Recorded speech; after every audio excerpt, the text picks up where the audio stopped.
안녕하세요. 음, 얼굴이 너무 뿌옇게 떴네. 예, 그래서 이제 오늘은, 지금 제가, 자유와 혁신, 그리고 자유통일당, 그리고 자유민주당, 우리공화당, 이렇게, 기자회견이 있다고 해서, 가기 전에 이렇게 동영상을 업로드를 시킵니다. 제가 자유와 혁신, 그 윤석열 대통령 탄핵 내란 그 선고날에 이제 자유와 혁신이 교대 10번 출구에서 집회를 한다고 해서 가봤는데 그 출구 같은 게 막 바뀌었죠. 전에 이제 우리공화당 2017년, 18년, 19년 이렇게 해가지고 수시로 이제 장소라던가 이런 게 바뀐 것처럼, 예를 들어서 우리공화당에서 조선일보의 공지사항을 어느 역, 몇 시 이렇게 집회한다고 되면은 조선일보에서 뭐 어떻게 다른 걸로 냈대나? 뭐 문서가 막 바뀌어서 어떻게 되는지 모르겠지만은, 그래서 실제로 이제 어긋나게, 만남이 어긋나게 그렇게 해서 여러 번이 이제 그런 게 있었다고 들었어요. 근데 그런 식으로 요번에도 이제 들어오더라고요. 뽐새가. 그게 뭐냐면, 조선일보에 운동권이 이미 옛날에 98년 전에도 이미 들어갔죠.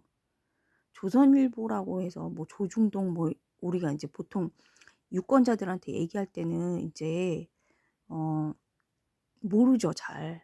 근데 이미 조선일보에 96년, 98년 이전에 이미 그 저 648기 다닐 때 중앙정보부 창설자시죠, 국정원.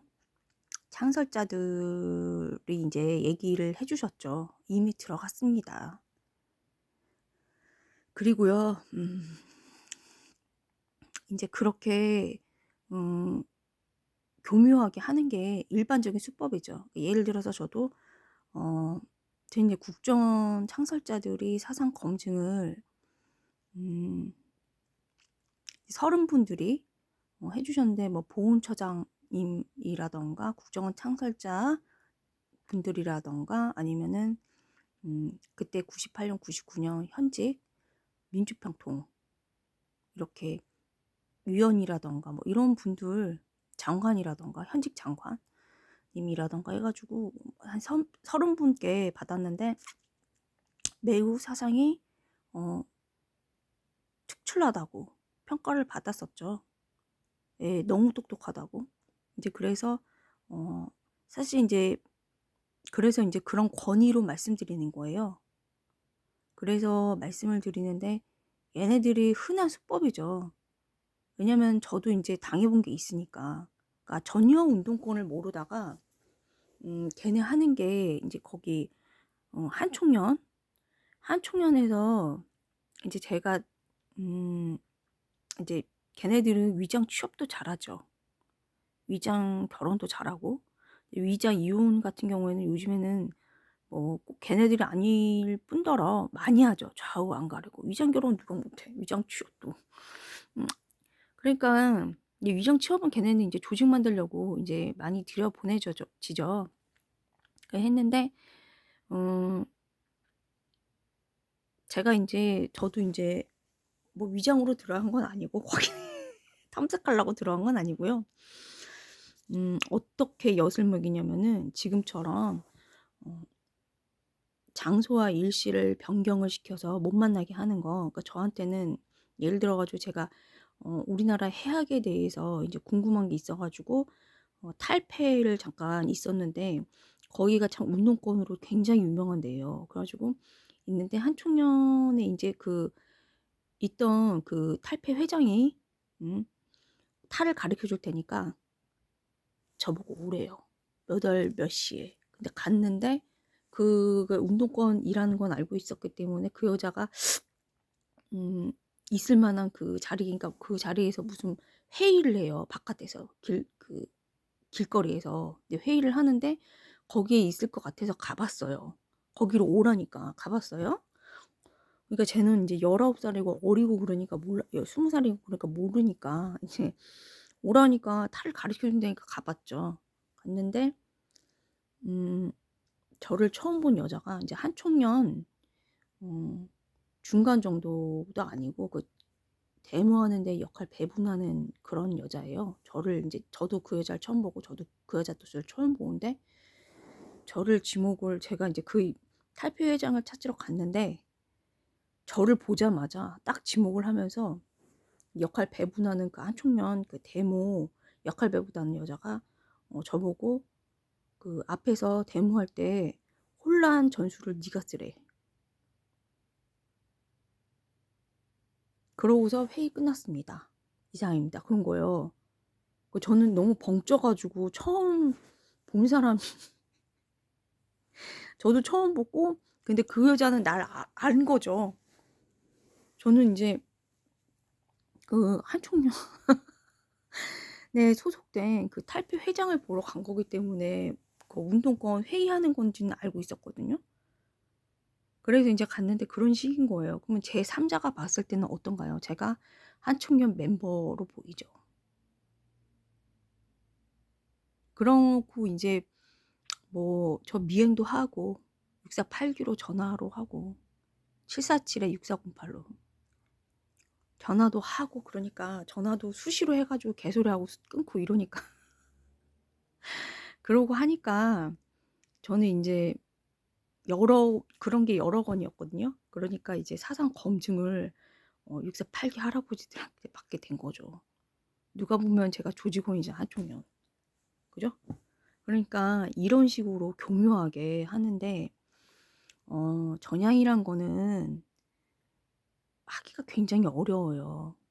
그러니까 여기 친박 회장으로 온 정광용도 어제까지 좌빨 하단에 있다가 여기 와 가지고 뭐 친박 회장이라고 전향했다고 그러는데 전향은 전문가한테 공증을 받아야 돼요.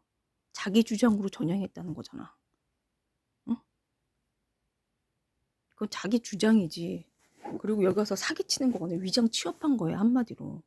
저쪽에는 이제 정치 자리가 없으니까 여기 와 가지고 정치 직장 찾으려고 위장 취업으로 국힘당 뭐 친박 회장 자리 뭐 팬클럽인지 뭔지 근데 요즘엔 팬클럽으로 이렇게 많이 뭐 김건희 팬클럽으로 해 가지고 뭐 이런 것도 옛날엔 많았었죠. 근데 팬클럽이 무슨 힘이 있나요?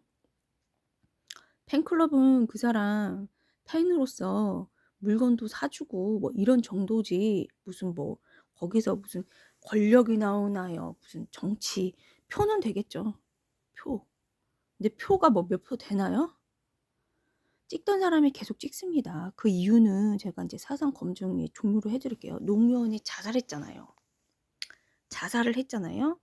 근데 이 자살을 왜 하냐면은 얘네는 공감대예요, 공감대.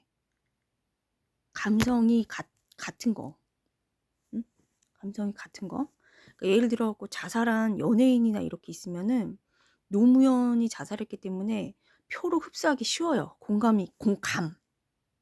감성. 응? 감성이기 때문에 표로 흡수하기 쉬워요. 죽은 사람들 뭐 이렇게 해 가지고. 열사도 그래서 만드는 거고. 근데 그게 무슨 뭐 지금 북한 망했죠. 중국 망했죠. 소련은 그전에 망했죠. 이게 정치 방역을 공포 정치를 해 가지고 망해 갖고 그래서 망한 거죠. 도시 황폐화를 시켜서 완전 폐허 만들었죠. 그게 정치죠. 무슨 팬클럽 무슨 애들 장난 그냥 솔직히 말하고 물건 사 주고 무슨 뭐 힘이 있나요? 어쨌든 지금 또 9 분이 넘어가는데 또 잔소리로 바뀌는데 그래서 이제 공감. 그래서 표로 자사는 사람들 표를 이제 흡수할 수가 있으니까. 그 사람들은 인제 그걸 다 표로 보거든요. 그렇기 때문에 하기가 힘든 거예요. 그 전문가들한테 다 공증을 받아야지 그 정광용이라든가 여기 와서도 무슨 노무현 거기 노무현들 빠들은 패족 아닌가요? 민주당에서? 여기서 지금 큰 소리 칠 게 아니죠. 거기 그러니까 민주당에서 못 오게 해야 돼요. 국힘당이 제가 저번에도 한번 말씀드린 것 같은데 그 할아버지 64, 8기 할아버지들은 5.16도 하셨고 한강의 기적이라 불리죠. 물론 6.25 참전 이전에 국정원 창설도 하셨죠. 그러니까 중앙정보부. 사상 검증을 백선엽 장군님 라인이에요. 그냥 친미. 오로지 친미. 그런데 정부 일을 하셨기 때문에 국회의원 잘 몰라요. 그런 거 안 하셨어요. 근데 보통 일반 유권자라든가 일반 당원들이라던가 국회의원도 지금 뭐 3선, 4선, 조원진 필요 없는 거 한 거 하나도 없고 돈만 뜯어간 사람. 친박. 근데 박근혜가 안 만나주죠. 박근혜 대통령이. 쓸모가 없으니까 정치적으로 자기를 뜯어먹으니까 자기 이미지 아버님 그 아버지 이름 그 박정희 대통령 이름만 팔고 그러니까 쓸모 없으니까 안 만나는 거예요. 그런 사람 되게 많아요. 사기꾼. 그래서 그런 사람이 되게 많은데 오늘 이제 가서 또 보는데 우리 공화당에 그 박근혜 대통령 1000만 서명 운동 그 박근혜 대통령 탄핵 반대 1000만인 서명 운동 받으신 그 할아버지 빼놓고는 내가 우공당 가서 깜짝 놀랐어요.